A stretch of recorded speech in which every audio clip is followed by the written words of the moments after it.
শুনলাম আজ সকালে চেঁচিয়ে পুরো উঠোন মাথায় নিয়েছিলি। সকালবেলা ডেকে তো সারা হলাম, তখন কোথায় ছিলি? আমার ছেলে আনন্দ অলস একটা, সকাল থেকে বলছি বাজারে যেতে, যাইনি। পরে আমারই যেতে হলো। বয়স তো কম হয়নি, এতদিনে বিয়ে করে সংসার করার কথা, অথচ সারাদিন বেকার বসে থাকে। খুব চিন্তায় আছে ওকে নিয়ে। তার ওপর প্রণবের বউ, সে রোজ আগে রান্না করতে ঢুকে যায়। কতবার বললাম আমরা বড়, আগে আমরা রান্না সেরে নেই, কথাই শোনে না। ওর জন্যই তো সকাল সকাল মাথা গরম হলো। একটা রান্নাঘর, সে নিয়ে সবার কাড়াকাড়ি। এত তাড়া হলে নিজের রান্নাঘর বানায় না কেন? প্রতিদিন আগে রান্না করতে যাওয়া নিয়ে আমায় কথা শুনতে হয়। তারা জানে না তুমি সকাল সকাল কাজে যাও, তাই তাড়াতাড়ি রান্না সারতে হয়। কোকিলা আর শকুন্তলা মাসি এমনই, তাদের তো প্রতিদিনের কাজই এসব। আমার এসবের অভ্যেস হয়ে গেছে। তারা এত আঘাত করে কথা বলে, কিন্তু তুমি কখনো আমার হয়ে তাদের কিছু বলো না। আস্থা, ছোটবেলায় মা বাবাকে হারিয়েছি। কোকিলা, শকুন্তলা মাসি এনারাই আমায় মায়ের আদর দিয়েছে, তাদের আমি আমার যে অপমান হয় সেটা কিছুই নয়, তোমার তাতে কিচ্ছু যায় আসে না।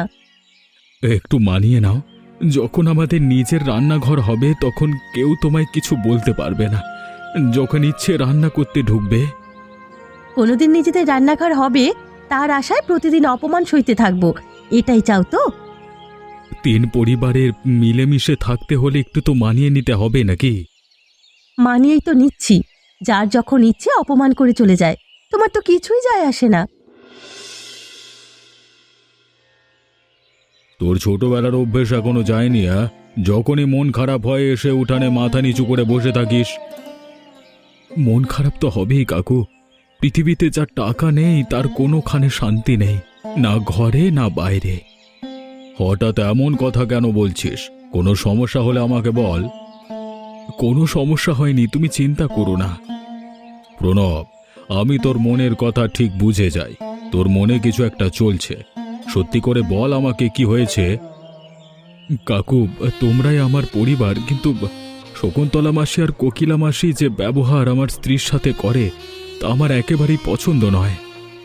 শকুন্তলা দেবীকে তো কিছু বলতে পারবো না, কিন্তু আমার স্ত্রী কোকিলাকে আমি অনেকবার বলেছি যেন সে বৌমার সঙ্গে খারাপ ব্যবহার না করে, কিন্তু কোনো লাভ নেই। রোজ রোজ বাড়ি ফিরে আস্থাকে এভাবে কাঁদতে দেখলে আর কিছু ভালো লাগে না। মাত্র একটা রান্নাঘর হওয়াতে যত সমস্যা হয়েছে। আলাদা আলাদা রান্নাঘর, মানে রান্নাঘর বানানোর পয়সাও নেই কারোর কাছে।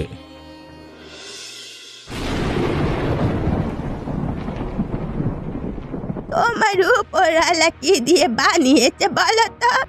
প্রতিদিন এত কথা শোনো, তারপরে তোমার শিক্ষা হয় না? আপনি এতক্ষণ আসেননি মাসিমা, এখন আমি রান্না করতে এসেছি, আর এখন আপনি এসে আমায় ধমকাচ্ছেন। কি বলতে চাইছো তুমি? আমি তোমার দিকে নজর রাখি? ইচ্ছে করে চেঁচামেচি করার বাহানা খুঁজে বেড়াই তোমার কাছে? হ্যাঁ, আমি তেমন কিছু বলিনি। তাছাড়া আপনার বাড়িতে রান্নার তাড়া নেই, কিন্তু আমার তাড়া থাকে। আমার স্বামী সকাল সকাল কাজে যায়। ও, এখন তুমি তোমার স্বামীকে পরিশ্রমী আর আমার ছেলেকে অলস বলতে চাইছো? যদি তোমার ঘরেই রান্না জরুরি আর আমাদের গুলো অহেতুক। আপনি অহেতুক কথা বাড়িয়ে যাচ্ছেন মাসিমা, আমি এমন কিছুই বলিনি। তুমি কি বলেছো আর কি বলনি আমি ভালোভাবে বুঝতে পেরেছি।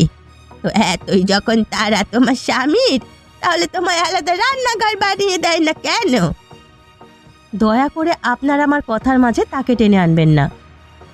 প্রণবকে আমি বড় করলুম নিজের ছেলের মতো, তার ব্যাপারে এখন কথা বলাও নিষেধ? বাবা বাবা। খুশি তো? এবার তুমি খুশি তো? অবশেষে তুমি যা চাইতে তাই হলো, তোমার ইচ্ছে পূরণ হলো। নিশ্চয় শকুন্তলা মাসি তোমায় আমার ব্যাপারে কিছু বলেছে? অবশ্যই বলবেন তিনি। তুমি তাকে অপমান করেছো, তার মানে কষ্ট দিয়ে কথা বলেছো, আর তুমি কি আশা করছো এসব কিছুই আমার কানে আসবে না? তিনি তোমায় মিথ্যে কথা বলেছেন। তাকে আমি অপমান করিনি। তিনি শুধু শুধু কেঁদে তামাশা শুরু করলেন। তুমি আর একটা কথা বললে আমি মেরে তোমার হাড়গোড় ভেঙে দেব। তিনি গুরুজন হিসেবে তোমাকে দুটো কথা বলতেই পারেন, তা বলে তুমি তুমি এক্ষুনি তার কাছে যাবে, গিয়ে ক্ষমা চাইবে? না, আমি কোনো অপরাধ করিনি, তাই আমি ক্ষমাও চাইব না। তিনি আমায় তোমার চোখে ছোট করার জন্যই এসব করেছেন। হয় তুমি ক্ষমা চাইবে, নয়তো আমি তোমাকে আজকেই মেরে ফেলবো। বেশ, তুমি চাইলে আমায় মারতে পারো, কিন্তু শকুন্তলা মাসিমার মতো বদমাশ মহিলার কাছে আমি কিছুতেই ক্ষমা চাইব না। তোমার এত দুঃসাহস! এই পথ যদি না শেষ হয় তবে কেমন হতো তুমি বলো তো? পথ শেষ না হলে বাড়ি ফিরবে কি করে শুনি? আরে আনন্দ, কেমন আছো? এই আছি। বাড়ি যতক্ষণ থাকি আমার মায়ের একই তামাশা দেখে দেখে বিরক্ত হয়ে যায়, তাই এখন রাত ছাড়া সারাদিন বাড়ির বাইরে থাকি। হ্যাঁ, এমন তো হবেই। কাজকর্ম কিছু নেই, সারাদিন এই গ্রাম ও গ্রাম ঘুরে বেড়ানো। আমি চাই কোনো একটা কাজকর্ম করতে, কিন্তু আমার পরিশ্রম করতে একদম ভালো লাগে না। আরে সে কথা আর বলতে, পুরো গ্রাম তন্ন তন্ন করে খুঁজলেও তোমার মতো অলস আর অকর্মণ্য লোক খুঁজে পাওয়া যাবে না। অলস হওয়াটাও একটা বিশেষ গুণ, বুঝলে মুরালি?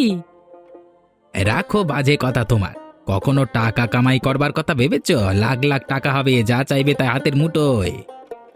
এর জন্য পরিশ্রম করতে হবে, টাকা তো আর আকাশ থেকে পড়বে না। ধর বোকার বংশধর, এ শুধু ঘুমানো আর ঘুরে বেড়ানো ছাড়া পৃথিবীতে আর কিছু জানো তুমি? আমায় দেখো কেমন পরিশ্রম করি, কিন্তু ভুরি ভুরি টাকা কামাই করি। হ্যাঁ, সেই তো, এটা তো ভাবিনি। কিন্তু তুমি কি করে পাও এত টাকা? এমনি এমনি কি আর তোমাকে আমি বলবো? যদি জানতে চাও তবে আমাকে চা আর গরম সিঙ্গারা খাওয়াতে হবে। চা আর সিঙ্গারা খাওয়ালে তোমার মতো অল্প পরিশ্রমে বেশি টাকা কামানোর উপায় বলবে তো? কিন্তু আরেকটা শর্ত আছে, হ্যাঁ, সেটা মানতে পারলেই আমি তোমাকে বলবো। বেশ, বলো। যে কাজের কথা আমি তোমাকে বলবো তার ব্যাপারে কাউকে কিচ্ছুটি বলা যাবে না, একদম গোপন রাখতে হবে। এসো মাসিমা, আমি তোমাদের বাড়ি যাবার কথাই ভাবছিলাম। ভালোই হলো তোমরা চলে এলে। ও তো যা কিছু হয়ে যাক, তুই তো আমার জন্য আমার ছেলে আনন্দর মতোই। আর ছেলের বাড়িতে অশান্তি থাকলে কোনো মায়ের ভালো লাগে? ও তোমাকে অপমান করেছে, আমি ওর সঙ্গে কথা বলতে ইচ্ছুক না। তুমি আমার মায়ের মতো, আর কেউ আমার মাকে অপমান করুক আমি তা সহ্য করব না। আমার তীর একদম সঠিক নিশানায় লেগেছে, এটাই তো চেয়েছিলাম আমি। এবার দেখি আস্থা, আমি কিভাবে তোর ঘর ভাঙে। দেখ প্রণব, তুই আস্থার সঙ্গে কথা বলে সব কিছু ঠিকঠাক করে নে।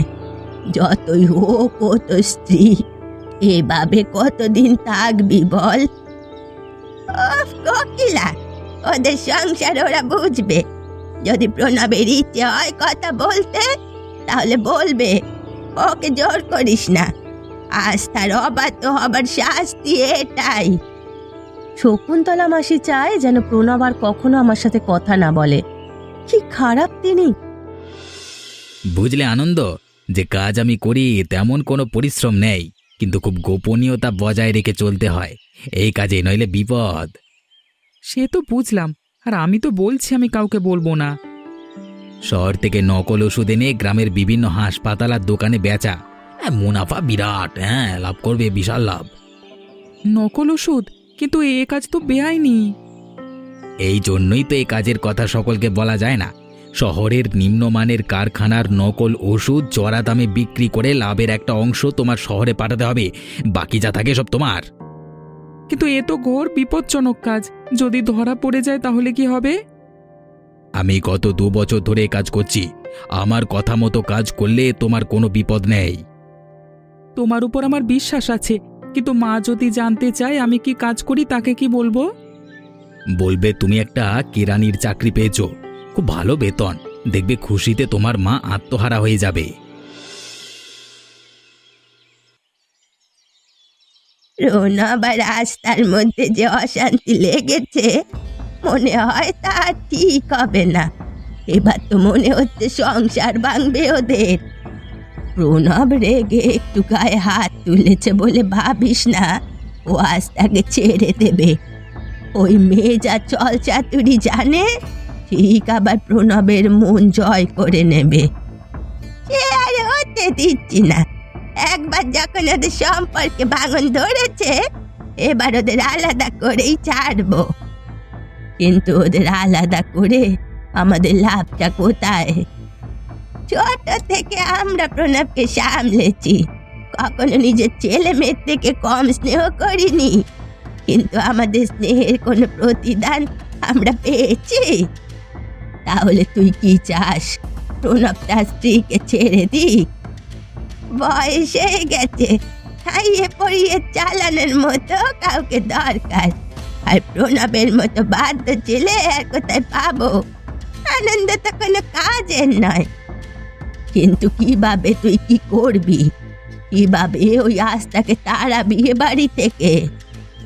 আগুন তো এমনিতেই জ্বলছে, আর একটু তেল ডালতে হবে এতে।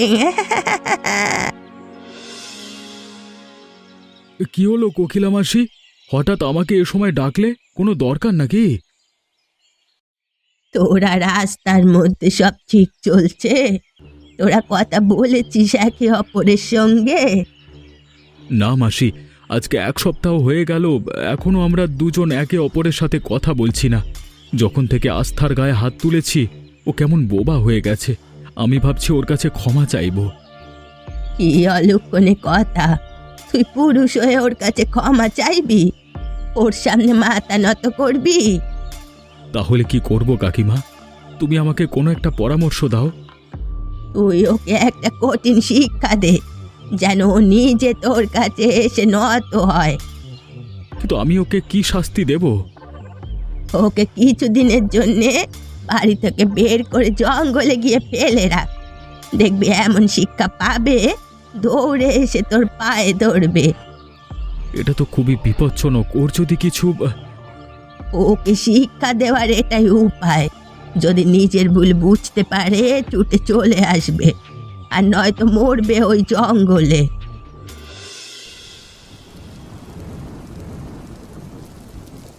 আজ 1 সপ্তাহ হয়ে গেল প্রণব আমার সঙ্গে একটিবারের জন্য কথা বলল না। কি এমন অপরাধ করে ফেললাম আমি?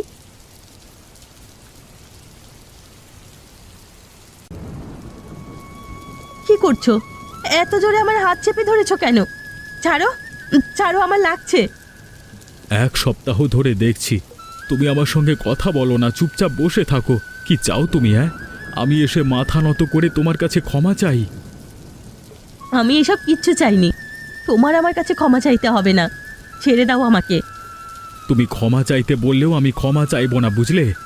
যার মধ্যে আমার জন্য কোনো সম্মান নেই, তার আমার বাড়িতে কোনো স্থান নেই। কি করছো? আমার বাড়ি থেকে এভাবে তাড়িয়ে দিচ্ছ?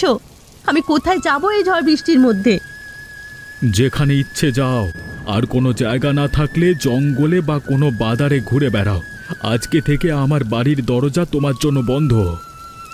আমার উপর এমন অন্যায় করো না। এতটা কঠোর হইও না তুমি। তুমি তো এমন ছিলে না। হঠাৎ করে কি হয়েছে তোমার?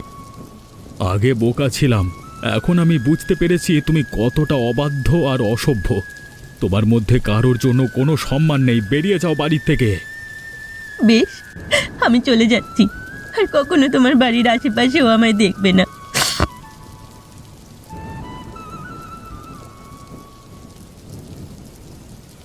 আমি ভেবেছিলাম আস্থা আমার কাছে ক্ষমা চাইবে, কিন্তু ও রাজি হয়ে গেল।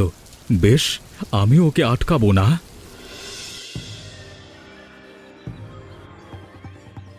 কি কেমন চলছে তোমাদের কাজ? এই খুব জমজমাট চলছে। আজকে 5,000 টাকার ওষুধ এনেছি, এই সব 20,000 টাকায় বেচবো। বাহ, খুব ভালো। কতদিন ধরে চলছে এই চোরা কারবার তোমাদের? আনন্দ এই কাজে নতুন, আমি তো পুরনো। এ কি দারোগাবাবু আপনি? আমি তো খেয়ালই করিনি আপনি পিকে। খুব ভালো হলো খেয়াল করনি। খেয়াল করলে গড়গড় করে সব সত্যি মুখ, মানে সত্য মুখ থেকে বের করতে না। দারোগাবু, আমার কোনো দোষ নেই। আমি বারবার এই মুরলিকে বলেছি এ কাজ বিপজ্জনক, সে শোনেনি। তাই নাকি? তুমি যদি এতটাই ভালো হতে তাহলে এমন জঘন্য কাজে মুরালির সঙ্গ দিতে না। অনেক দিন ধরে খুঁজছি তোমাদের, আজকে হাতে নাতে ধরলাম। তোমাদের কারণে কত মানুষ ভুল ওষুধে মারা গেছে জানো। দারোগা বাবু, আমাকে ছেড়ে দিন। আমার মা যদি জানে আমি থানায় এসে মরে যাবে। এসব মানুষের জীবন নিয়ে খেলবার আগে বারবার ভাবা দরকার ছিল। চলো এবার এখান থেকে থানায়।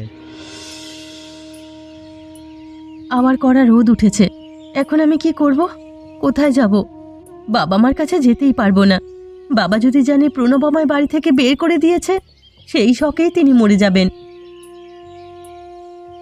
হায় হায়, বেচারা হরিণটার কি হলো? যাই তো গিয়ে দেখি তো। এই হরিণটাকে আমায় বাঁচাতেই হবে।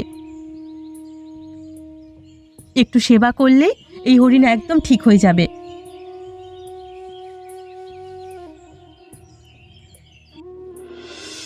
এই গহীন জঙ্গলে আস্থা ছাড়া আর কেউ এই কুঁড়ে ঘরে থাকবার কথা নয়। যাই যাই গিয়ে দেখি। তুমি এখানে?